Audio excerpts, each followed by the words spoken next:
দেখুন পোলা চাল ধোয়ার নিনজার টেকনিক। যখন দেখবেন আপনার বড় কোনো ঝুড়ি নেই, এরকম যে ঝুড়ি আছে ওই ঝুড়িতে পোলা চালটা নিয়ে নেবেন আর নিচে একটা বড় পাতিল দিয়ে নেবেন।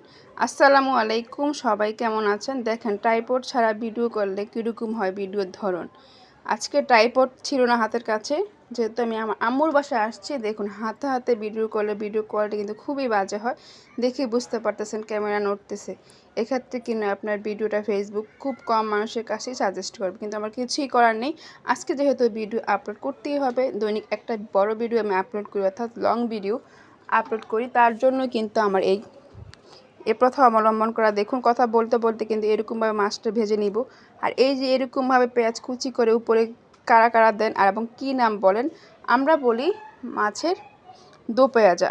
মাছ ভাজতে ভাজতে কিন্তু আমার প্রায় মাছ ভাজাগুলো শেষ, তার জন্য একটু দেখে নিচ্ছি। আরও মাছ ছিল, যেহেতু এই ফিশ প্লেটাটা দিয়েছি তার জন্য এইখানে করে নিচ্ছি। আর দেখেন ভিডিও কোয়ালিটি ভালো করার জন্য কিন্তু আমি সবসময় আশেপাশে পরিষ্কার রাখার চেষ্টা করি।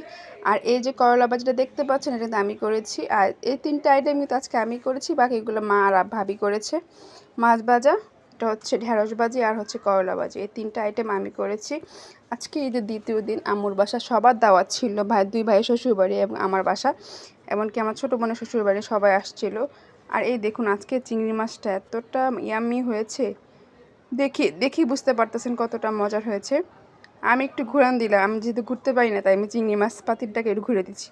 এতটা মজা হয়েছে, আর আজকে এতটা টায়ার্ড লাগতেছে, আমার ভয়ে শুনে অনেকে বুঝতে পারবেন যে কতটা কষ্ট হচ্ছে কথা বলতে।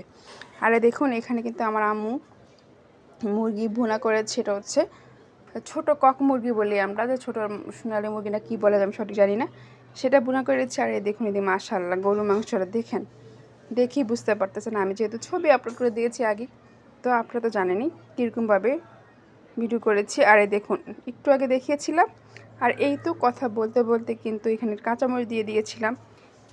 আগেই বলেছিলাম ট্রাইপড নিয়ে আসিনি, তার জন্য সেইটা কাঁচামরিচ কাটাটা দেখাতে পারিনি, হাত দিয়ে ভেঙে আজকে আমি দিয়ে দিয়েছি।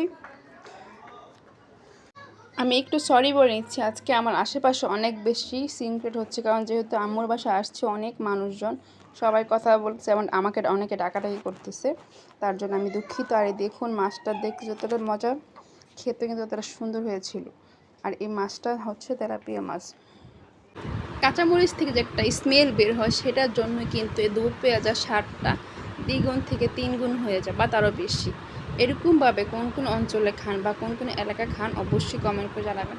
আরে দেখেন এই আনকাট ভিডিওটা ইচ্ছা করে দিয়েছি, দেখেন যদি ভালোভাবে ক্যামেরা না ধরা যায় তাহলে কিন্তু ভিডিও নষ্ট হয়ে যায়। আমি ইচ্ছা করে আপনার কাছে কাট না করে দেখালাম, এরকমভাবে কখনো কেউ ডালতে যাবেন না, তাহলেই দেখবেন ভালো হয়েছে। আর এই দেখুন মাশাআল্লাহ সবাই খেতে বসছে, আমি এসে দেখেন এটা হচ্ছে আঙ্কেল, আমার ভাইয়ের আমার বড় ভাইয়ের শ্বশুর।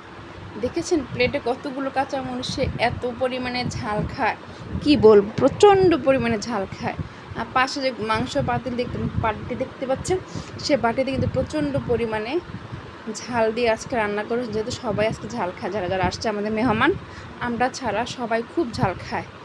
আর এদিকে কথা বলতে বলতে কিন্তু আমি মাঝখানে চলে গিয়েছিলাম, সবার খাওয়া প্রায় শেষের দিকে, তারপরে এসে একটু ভিডিও করলাম।